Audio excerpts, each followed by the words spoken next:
গাজা থেকে মুক্তি পাওয়া রুশ নাগরিকের সঙ্গে সাক্ষাৎ করে মানবিক পদক্ষেপের জন্য হামাসকে ধন্যবাদ জানিয়েছেন প্রেসিডেন্ট ভ্লাদিমির পুতিন।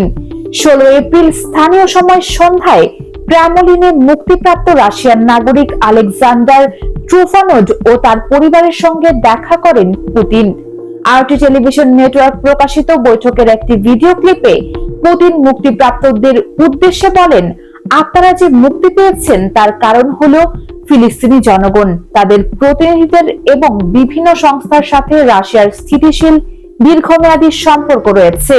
তিনি হামাসের মানবিক পদক্ষেপের প্রশংসা করে বলেন, আমাদের সঙ্গে সহযোগিতা করার এবং এই মানবিক কাজটি সম্পাদন করার জন্য হামাসের রাজনৈতিক শাখার নেতৃত্বের প্রতি কৃতজ্ঞতা প্রকাশ করা উচিত।